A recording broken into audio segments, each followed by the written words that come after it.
A minha primeira paixão foi o rádio. Paralelo à coisa de ter banda, o rádio, acho que... Banda é em segundo lugar, é isso? Era em segundo lugar. A minha paixão era o rádio. Começa agora Quem Somos Nós? O programa para quem tem prazer em conhecer. Uma parceria Eldorado FM e Casa do Saber. Apresentação Celso Loduca.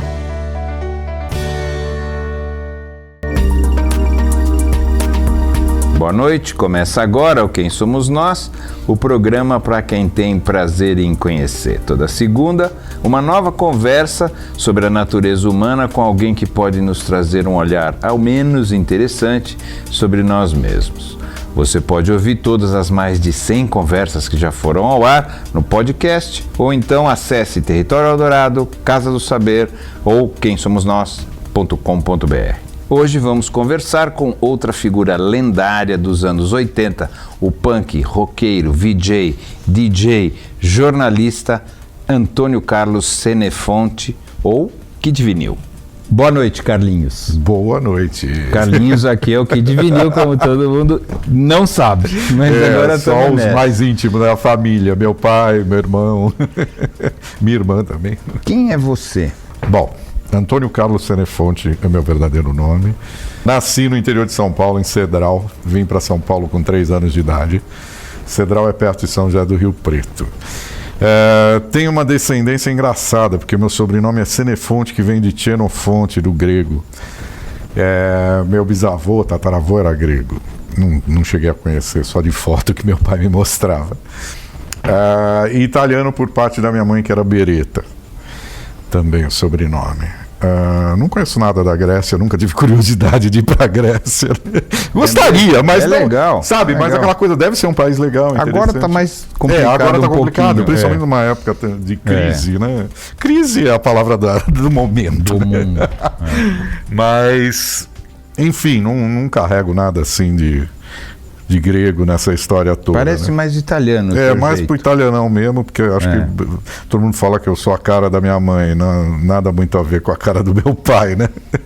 Nasceu lá, mas cresceu aqui. Cresci aqui, eu vim com 3 anos, então na verdade voltei para Rio Preto para conhecer o resto da família depois, ainda tenho um braço lá de família que eu sempre visito e vou muito para Rio Preto também, eu gosto de ir lá. Como que foi tua infância? Onde é que você veio morar com seus pais?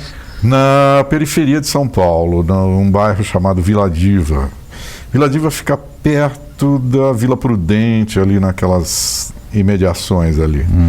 Moramos muito tempo na Vila Diva, depois eu fui para um bairro chamado Jardim Colorado, perto do Sapopemba, da Vila Formosa. Eu morei muito tempo na periferia. Fiquei na seu pai trabalhava no interior e trabalhava onde? Ele trabalhava no campo, né? Era um colono de uma fazenda. E resolveu vir para São Paulo? Veio tentar a sorte aqui porque lá a coisa estava ruim mesmo, enfim, como colono não ia dar em nada. E veio para São Paulo também tentar a vida, né? Não foi uma coisa muito fácil o começo da vida.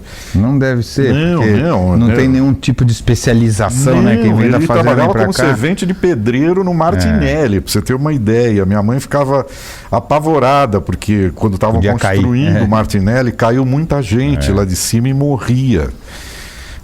Era muito louco. Você lembra disso? Não, conta essa história. Você lembra? Lembro. Tinha uma música do Tunico e Tinoco que, eu ficava muito mal. E até de lembrar, já me dá umas lembranças meio pesadas. Chamava O Filho do Jornaleiro. E era a história de um garoto que vendia jornal e o pai dele trabalhava numa coisa assim de construção e tinha caído de um Martinelli da vida. E o garoto, um dia ele estava vendo o jornal anunciando a morte do pai. Do pai, ô louco. E era uma música do Tunico e Tinoco. Eu nem tenho medo de ouvir, porque é muito forte, é uma história muito forte. Mas foi uma infância difícil, porém, como toda infância. Você sente hoje no sentido assim, passou dificuldade ou não é dificuldade? Era simples ou você sentia assim? Não, eles ralavam pra caramba. Tua mãe trabalhava em casa? Minha mãe trabalhava em casa, fazia umas coisas também, sabe, costurava, fazia aquelas coisas domésticas, mas ajudava. Às vezes também fazia, eu lembro que às vezes até ela fazia umas coisas para aquelas casas de costura do Brás, ali da Rua Maria Marculina, aquele pedaço. Tinha muito, né? Tem muita confecção muita confecção, e ela trabalhava com essas confecções às vezes também para algum fazer uma grana. Para uma graninha em casa. Então era uma época complicada, né? Mas sobrevivemos, como todo mundo que vinha para São Paulo, trabalhamos, conseguimos uma casinha, Você estudou? Estudei, eles conseguiram custear meus estudos num colégio estadual, né? Eu lembro que aí eu fui tentar. Depois eu fiz uma época num colégio pago, fiz um curso de contabilidade, até que depois me levou a fazer administração de empresas. Você lembra do colégio? Colégio Anhembi. E depois a administração foi na Senador Flacker, em Santo André. Como que você chegou nessa coisa da música? No início dos anos 70, isso foi 69, 70. Eu estava no colegial, estudava na Água Rasa, no Volney Carvalho Ramos, um colégio que tinha ali. E aí eu formei um conjuntinho com os garotos da escola, eu era o cantor, nós participamos de um festival da escola, mas não deu em nada, tal. Continuamos com aquele conjuntinho meio Quem que você se de espelhava? garagem, fim de semana. Quem que você se espelhava naquela época? Quem que eram os teus ídolos musicais? Eu sempre fui fã dos Beatles e dos Rolling Stones, então o Mick Jagger era meu ídolo maior. Você queria ser o Mick Jagger? Eu queria ser Mick Jagger, era muita pretensão. Não, mas na época, todo adolescente é pretencioso. Não, exatamente. Né? Senão você não faz banda. Exatamente. Eu via o Mick, assistia às vezes certos filmes, fui ver Gimme Shelter, todos aqueles filmes dos Stones, e ficava maravilhado com a performance do Mick e tal, né? E eu me espelhava bastante nele, gostava. E Elvis também, que minha tia gostava muito de Elvis. O Elvis já gordo Elvis Presley. E brega ou o Elvis rock and roll? O Elvis the Pelvis. O Elvis the Pelvis, rock and roll. O Elvis gordo eu gostava, mas não era tanto quanto o Elvis dos anos 50, do começo, né? Isso foi mais a infância, né?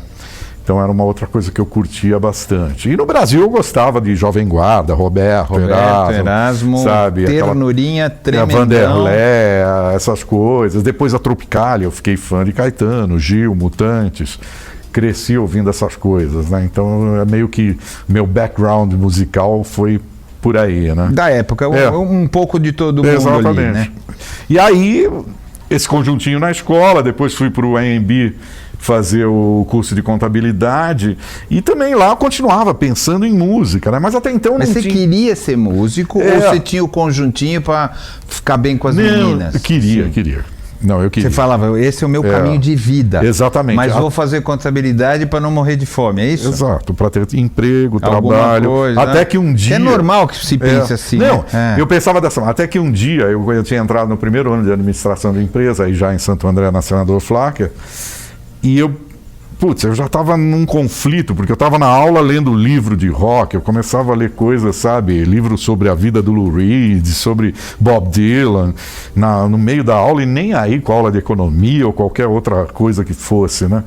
Aí eu falei, eu preciso trabalhar com música. Eu falei, vou entrar numa gravadora. Aí passei em frente à Continental, que era na Avenida do Estado, e estavam precisando de um auxiliar para recursos humanos, para departamento pessoal. Vou fechar recursos humanos, depois eu me viro lá dentro, conhecendo as pessoas, e vou para uma área artística. Esse era meu plano, né? E acabou dando certo, porque eu conheci várias pessoas. Naquela época era mais fácil. Hoje é mais difícil você fazer esse movimento, né? Exatamente. Naquela época, não sei porquê, também era mais simples você começar de um jeito e acabar de outro. Ou talvez porque eu dei sorte. Era muito difícil alguém sair de recursos humanos, até quando eu tentei sair de recursos humanos... Já tinha tudo. Você fazia? O que é recursos humanos? Na verdade, eu fazia. Na Continental.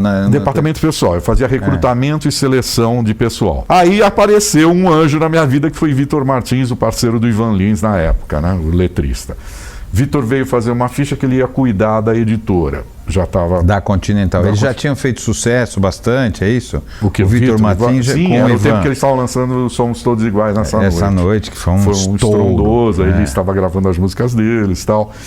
E eu já conhecia o Vitor pelo trabalho, era fã do Ivan, enfim, da Elis, tudo mais. Sempre gostei de música brasileira também. E conversando com o Vitor, né, estava fazendo a ficha dele, admitindo o Vitor para cuidar da editora. Foi assim? Fazendo a ficha de admissão, aquelas coisas todas, né? E começando a falar de música e tal. E o Vitor chegou e falou, você gosta tanto de música, conhece tanto música, o que você está fazendo aqui no departamento pessoal? Eu falei, Vitor... Pois é. Eu espero uma chance algum dia desses, né? Ele deixa comigo. eu vou dar um jeito. Eu conheço o dono daqui, o Byton, o Alberto Byton, e a mão que pintar uma brecha aqui, eu te chamo para a editora e você vai para a área artística. E foi o que acabou acontecendo, né? Mas você não tinha nada, não era o Kid Vinil, não era nada disso. Era o Antônio Carlos, como o Vitor me conhece até hoje. O Vitor me chama de Antônio Carlos até hoje. Até que o Vitor saiu e eu fiquei no lugar dele, cuidando de toda a editora. Na verdade, eu nunca atuei diretamente na área de produção artística, né? Eu fiquei sempre nessa área de editora, direito autoral, em contato com os artistas. Mas foi aí que apareceram as brechas para eu trabalhar em rádio e também montar um conjunto dentro da própria gravadora, porque o conjunto surgiu lá dentro. O baterista trabalhava lá, o guitarrista também, só o baixista que era amigo do baterista. E a gente começou a ensaiar em fins de semana, sem compromisso, gravamos uma demo no estúdio da Continental. E aí vem outra história louca, porque gravamos a demo, tinha Soul Boy e algumas outras músicas. Só que o diretor artístico na época ignorou a gente. Ele ouviu a demo, não achou legal. Uma porcaria. Mas já era meio... Assim, tinha uma pegada mais punk, não é isso? Também, mais rockabilly e punk. Aqui no Brasil já ainda tinha. Era um começo, não era um conhecido. Pouco estranho. Exatamente, um dos diretores foi ver um show nosso, ele ficou meio assustado com a minha performance, que era totalmente punk, e com a postura da própria banda, a sonoridade. Ele chegou e me chamou na sala dele e falou: é muito ousado pro que a gente faz aqui na Continental. Eu vou ser bem honesto com você, sabe? Você parece um rato em cima do palco, sabe? Uma coisa... E aí ele me apelidou até... É um ratão, sabe? Uma figura pálida, sabe? É um rato branco em cima do palco. E a música, ele falou, não se enquadra, né? Eu falei, bom, tudo bem. Aí foi muito engraçado que a gente tocava num pub aqui da Lorena, chamado Vitória Pub, na época, e a gente abria pro Tutti Frutti, que era uma banda também dos anos 70, 80, que foi da Rita, depois o Simbas foi o vocalista e tal. E nessa época que o Simbas era o vocalista, a gente abriu os shows deles. E um certo dia, o pessoal da Warner foi lá fazer uma festinha dos vendedores, do pessoal artístico e tal, foi lá encher a cara. E assistiram a gente tocando. Só que os caras da Warner eram muito mais antenados, eles sabiam o que era punk, new wave, aquelas coisas da época, né? E aí os produtores pararam... Nós estamos em que época agora? Isso, 1979, 1980. Os produtores olharam, depois do show eles chegaram por um outro amigo que trabalhava com a gente, que era o Pena Schmidt, um produtor da época também, o Peninha. E aí chegaram para o Pena e falaram, escuta Pena, quem são esses caras? O Pena falou, são amigos meus, eu estou até tentando conseguir um contrato para eles, porque ele trabalha na Continental, mas os caras acharam meio ousado, porque a Continental, os caras falam, porra, eu acho que pra gente rolaria, né? Aí eles chegaram pro Pena e falaram, Pena, pega a melhor música deles, produz, e a gente lança um compacto para ver o que dá. Aí o Pena falou, qual a melhor música? Soul Boy. Não, primeiro é uma maravilha você ouvir isso. A hora que o cara falou isso, você deve ter chorado. Pô, não, eu não acreditei, né? Aí o Pena falou, vamos pro estúdio gravar o Soul Boy. Gravamos. E aí, melhor de tudo, quando os caras ouviram a gravação, chamaram a gente para uma reunião, eu não esperava nada, né? O cara falou, seguinte, a música é boa, nós vamos trabalhar e ela vai fazer sucesso. A gente olhou pra cara dele e falou, ok, né? Ótimo, né? Quero ver. Porra, semanas depois a música tocava no Brasil inteiro. Né? Foi e a gente estava nos programas todos de televisão, Chacrinha, Fantástico, tudo, sabe? Mas foi assim, pá. Foi inesperado. Logo depois, assim. Tipo, saiu... É comum isso ou não? É comum esse estouro assim? Olha, não sei. Na época, até que algumas coisas aconteceram rapidamente. Mas o nosso foi até meteórico, eu acho. Foi uma coisa muito rápida. A gente nem estava preparado para isso, sabe? De certa forma, nós éramos... Como é que vocês se sentiram? Eu, às vezes, ficava meio assustado até, sabe? Do fato de sair na rua e ser reconhecido e as pessoas, sabe, te reconhecendo em qualquer lugar que você estivesse, porque você estava o tempo todo na televisão. Era uma relação estranha, porque no fundo, eu posso ser um cara todo descontraído, mas você sempre tem um lado meio tímido, meio reservado, né? Que você perde toda essa, sabe... Claro. Você fica exposto o tempo Você inteiro. está exposto o tempo inteiro. Isso era louco na minha cabeça, sabe? Você ficou bobo, assim, de falar também, eu sou gostosão. Não. De certa forma... Porque às vezes acontece às vezes também, sobe, né? tem essa muita coisa gente de que fica subir assim. a cabeça, de se achar, não sei o quê. Mas não, eu acho que isso não mudou. Porque a gente também na época não tinha nenhuma estrutura para se ganhar muito dinheiro. Não ganhava grana? Puta, empresários só roubavam, né? A gente foi muito roubado por empresário. É engraçado que naquela época não existia essa estrutura de hoje de uma música estourada, você vender um show por uma puta grana, sabe? Eram shows pequenos, coisas pequenas, ainda não, sabe? Não existia uma estrutura desse tipo, né? E às vezes você caía na mão, cada empresário que caía na mão de... O cara levava uma maior parte da grana e você ficava com os...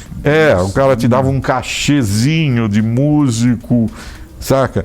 Então foi um tempo complicado e difícil. Se fosse talvez nos dias de hoje, a gente poderia ter ficado até quase milionário, né?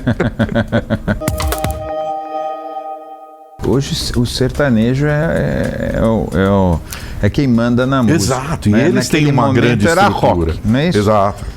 Rock e MPB e a música popular, o Odair José. O que eles chamavam de brega. Isso, exatamente. Que hoje o sertanejo... Mas você sabe que em termos de estrutura, o sertanejo, a gente pode não gostar, pode achar... Não, mas é o que faz... Eles têm um rolo compressor. É uma estrutura muito bem montada, um esquema, sabe? Todos eles são, de certa forma, unidos, sabe, de um dar força para o outro, sabe, existe toda uma máquina de rádio, de uma série de veículos que fazem acontecer. Eles têm estrutura. Talvez o rock não soube criar essa estrutura, mesmo nos anos 80, como eu te falei, era por falta de união? Será? Falta de união, falta de pensar numa estrutura melhor. Ou talvez porque a época não fosse propícia para isso, eu não sei. Mas faltou isso nesse meio do caminho, sabe? E aí vieram... Mas as gravadoras também tiveram um papel importante nisso. Porque num dado momento as gravadoras sentiram que o rock não estava mais rendendo tudo que eles queriam. E antes do sertanejo, o sertanejo estava crescendo também, mas veio o pagode, veio o axé. O pagode foi muito forte na virada ali dos 80 para os 90, começou uma coisa muito forte de pagode, sabe? Era não o pagode do Martinho ou do Paulinho da Viola, mas o pagode mais popular mesmo, aquela coisa povão.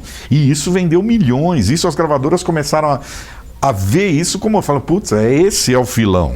Sabe, vamos trabalhar isso. Aí veio o axé, os baianos também, sabe, com tchan, com aquelas coisas que vendiam milhões, que levavam milhões de pessoas, a população brasileira... Mas também foi curto, né? Como era uma coisa... E o sertanejo é um negócio que está durando... Rápido, o sertanejo crescendo sempre. Sempre ele foi, né? Também, sempre a gente foi. talvez tenha um preconceito, assim, Tonico e Tinoco lá que você está falando... Nos meus tempos né? O Milionário Zé Rico, esses caras sempre foram os deuses, assim, né? Exatamente. Estou falando populares, né?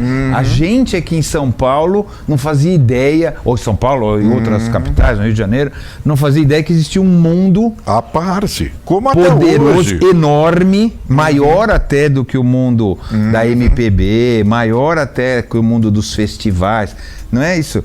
Esse mundo sempre foi o mundão, sempre existiu, né? O mundão brasileiro, não é isso? Não, eu tenho um detalhe interessante na época, quando eu trabalhava com o Vitor na editora, o Vitor chegou para mim e o Vitor sacou isso, né? Ele falou, a editora precisa gerar grana, nós vamos editar tudo que é sertanejo aqui. Então, reunimos-nos com o Tonico e Tinoco, que nunca tinham editado as obras deles, editamos todas as obras do Tonico e Tinoco, pegamos Milionário Zé Rico, que era da Continental também. Milionário Zé Rico vendia quase 1 milhão de discos naquela época. Loucura. Eu mesmo ficava assustado, eu dizia, Vitor, que realidade é essa? Aí editamos tudo de Milionário Zé Rico. Eu sei que a editora começou a faturar uma puta grana. Mesmo com o ECAD e seus problemas, ela faturava a execução, porque as músicas tocavam nas rádios do interior. Tonico e Tinoco tocava no interior, então a gente começou a ganhar muito dinheiro com isso. E era uma realidade à parte, que até então eu não conhecia. Não estava na televisão, né? Não estava no jornal, não estava na revista. Não. Então, é uma coisa interessante isso, porque assim, parecia que a gente, e eu digo a gente aqui urbano, vivia num num mundo pequenininho que achava que era o mundo inteiro. Existia um mundo inteiro, grandão no Brasil, que a gente ignorava. É como e aconteceu. Até tinha um preconceito de ser... Do sertanejo. De ser ruim, de ser brega, de ser... todo mundo desprezava. Que o legal era a bossa nova, que o legal era o intelectual, né, musical. Exatamente. Isso acabou um pouco, não é? Não, mas você vê que ainda assustou com o Cristiano Araújo. Você vê que aconteceu uma coisa parecida. Que ninguém sabia que o cara era tão famoso. As pessoas mais... Não, ninguém que eu digo é isso. Essa turma que você estava citando, essa mesma turma desconhecia que nesse Brasilzão todo, sabe, milhões de pessoas conhecem coisas que a gente não faz ideia. Que a gente não faz ideia. Essa mesma época que você também era VJ, vê se eu estou errado, ou você foi depois do negócio da MTV? Foi, em 87 eu fui, o pessoal da Cultura gravou o nosso show de lançamento do disco com o André Cristóvão. Esse disco era Kid Vinil e os Heróis do Brasil, o disco. E o show foi no MASP. Aí a Cultura fez um especial para a TV, gravou, e um dos diretores do especial, ele me viu em cena, ele falou, puta, esse cara é interessante para apresentar um programa de TV. Aí me chamaram para uma reunião lá, e me ofereceram de apresentar um programa de música chamado Boca Livre, que era segundas-feiras na TV Cultura, lá no Franco Zampari. Um programa de bandas novas e tal. E eu achei muito legal a experiência e comecei a apresentar com uma outra cantora, que era Dada Cirino, uma cantora excelente também de música brasileira. Aí apresentamos durante um bom tempo esse programa, depois me ofereceram o Som Pop da TV Cultura também. Então, paralelo a isso, Você era músico e também era essa atividade de TV. Banda. E radiofônica também, que eu sempre adorei fazer rádio, né? Eu sempre tive várias paixões, então as coisas sempre me realizavam. Então, se a música não estava rolando como eu queria, né? De repente eu estava fazendo rádio que me realizava, ou a própria televisão, então um pouco de cada coisa. Para mim sempre foi interessante lidar com isso, né? Ter essa cara meio multimídia, para que preenchesse um pouco desse vazio, né? Porque de repente você só tenta, né? Talvez eu tivesse ficado muito mais decepcionado quando a banda não deu certo, a banda com o André, se eu não estivesse trabalhando em outras coisas paralelas. Que seria só aquilo. Eu estava fazendo rádio, eu estava fazendo TV, então as minhas expectativas não eram todas 100% concentradas ali naquele trabalho. Então eu falei, puxa, eu estou me realizando com rádio, eu estou me realizando apresentando um programa de TV. Então não necessariamente, talvez eu nem me levasse tão a sério, né? De certa forma, em querer ser o músico e o artista e tentar a sua carreira dar certo a qualquer custo, né? Eu nunca pensei nisso. Não? Não. De, putz, eu vou me entregar totalmente, né? Por ter essa visão multimídia, eu queria fazer várias coisas. Mas isso era porque você queria fazer várias coisas ou porque você tinha medo de se entregar integralmente? Eu queria mesmo. Eu sempre fui um apaixonado por rádio, principalmente rádio. A minha primeira paixão foi o rádio. Paralelo à coisa de ter banda, o rádio, acho que... Banda é em segundo lugar, é isso? Era em segundo lugar. A minha paixão era o rádio. Sabe? Interessante isso. E até hoje, eu voltei a trabalhar na 89 e é uma paixão fazer o programa que eu faço lá na 89, sabe? E trabalhei em várias, Brasil 2000, tudo mais, né? Então eu sempre tive uma paixão muito grande pelo rádio. Como que você se define hoje? Radialista, mas ao mesmo tempo também ainda canto, ainda tenho... Você faz show? Faço. Tem uma banda que me acompanha já, alguns músicos até desde o tempo do Magazine, né? Outros não estão morando mais. Vocês voltaram? Aqui. O Magazine chegamos voltou? A voltar, chegamos a fazer um disco pela Trama também. Nos reunimos, às vezes pinta uma oportunidade. Você foi produtor também na Trama, né? Também fui. Trabalhei lá, produzi o Nuno, trabalhei com o Tom Zé, com vários músicos lá e também com coisas internacionais na Trama. O que você põe no hotel? Você põe o quê quando você tem que preencher a profissão? Músico. Então você é músico. Então é assim que você se sente. Sim. Não, eu tenho uma paixão muito grande pelo rádio, mas me vejo como músico. Porque essa é a hora da verdade. A hora da verdade. O que você preenche no hotel? Músico. Nunca ponho no radialista ou jornalista. Músico. E você se sente realizado? Eu me sinto, sabe? Não, é o que eu falei, não gostaria de... Às vezes você fica pensando, fala, puta, gostaria de ter uma casa melhor, um espaço maior, aquelas coisas que você sempre almeja. Normal. Normal. Mas continuo batalhando, sabe? Eu acho que trabalhando para conseguir as pequenas coisas que me realizam, sabe? Não, sem aqueles objetivos, né? Sabe? Pensando no presente, né? Não sei, eu nunca tenho... Você não projeta? Não... Trabalhei com administração, mas sou um péssimo planejador. Planejamento é uma coisa... Para sua vida é ruim. Hein? Você não Marketing. faz... Você vive o momento de verdade? É isso? Exatamente. Vivo muito mais o momento do que penso lá na frente.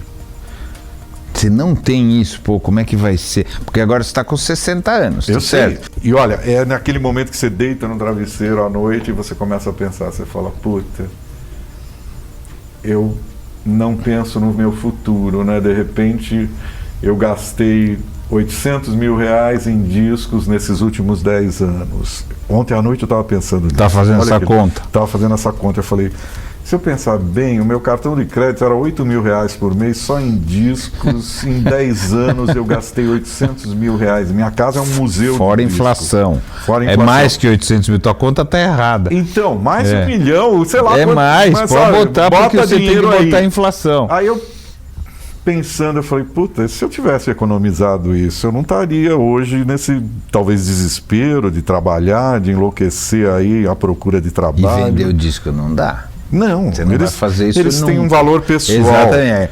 Mesmo Eu jamais, que pagasse sabe, uma puta ninguém vai me pagar esses 800 mas mesmo mil que corrigidos. mesmo que pagasse, né, é difícil. Não, ontem deu essa crise do travesseiro. Porque mas não tem muito jeito. Chega uma hora que você tem que pensar nisso, não é? Exatamente. Você fala, bom, e agora? Eu tô 60, passei já, passou da metade fácil, tá certo? Então, e aí você fica pensando, você fala, será que eu vou ganhar uma grana suficiente para me manter, não sei o quê? Eu falo, puta, joga pro alto, né? Não, Depois eu vejo. Até não adianta mesmo. Não adianta mesmo. E também vai chegar uma hora que não dá para ser kid vinil no sentido do Exatamente. músico. Né, até dá, né? Tudo bem, você é um Mick artista, Jagger tá com você 70 vai e até o tantos fim. anos. O Até Mick o- Jagger tá lá, Exato. rebolando. Não, Mas sei lá. Eu conheço vários artistas, até o Tony Campelo, que era dos anos 50, irmão da Celi Campelo.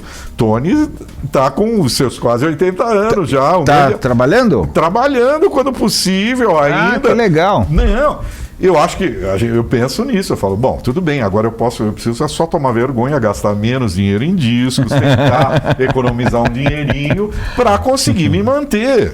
Ou fazer alguma coisa, porque eu não. Ou fazer um outro Eu Sou Boy. Não, né? isso é difícil, é essa complicado. Às vezes eu também fico analisando esse tipo de coisa e falo, é muito mais difícil para um artista, na minha idade, mesmo eu, Rich, Léo Jaime, todos que estão aí trabalhando, fazendo shows ainda, esses shows anos 80, Kiko Zambianchi, enfim, um monte de artistas da minha década. Que tá bem, né? Tá na moda, assim, Então, né? hoje, então, Tem muitas festas anos 80. Graças a isso eu consegui comprar 8 paus de disco todo mês, nesses últimos 10 anos, graças a essas festas todas de 80. E eu espero que elas durem por mais 10 anos. Tem que segurar, tem que segurar e essa que eu não moda. gaste 800 mil nos próximos 10 anos, eu tô segurando. Tomando vergonha, acho. Né? Chega, já tenho disco demais na minha casa, não cabe mais em lugar nenhum. Eu tenho que ficar procurando um espaço para guardar disco em casa.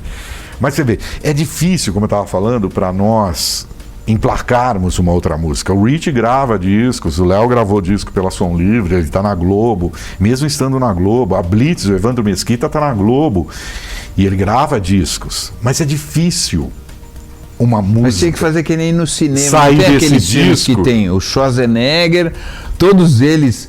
Você tinha que fazer um disco, todos vocês, ao mesmo tempo. Também. Isso era capaz de funcionar. Talvez, se a gente Não é? se Que nem unisse. não tem. Qual que é o filme? Esqueci É. qual é o filme. Os Mercenários, exatamente. São todos eles. Todos ao mesmo tempo. Por que vocês não fazem um disco assim? Também, Pode é uma ser boa legal. ideia, porque às Eu vezes a digo gente disso, faz shows assim, reúne vários. Nós já fizemos um show chamado Anos 80, que era eu, Léo, Leone, Rich, e deu um DVD que vendeu mais de 100 mil cópias. Isso deu resultado. Agora mas- faz anos 82. ou um disco com todo mundo participando. Eu É uma acho boa super ideia. legal, eu acho Também, super legal. porque como essa coisa dos 80 ainda está viva na memória então, das eu acho pessoas, bacana. é interessante, porque é uma forma da gente também conseguir E daí faz o show voltar disso, à mídia. pega o né? empresário que não vai roubar todo mundo, que daí funciona.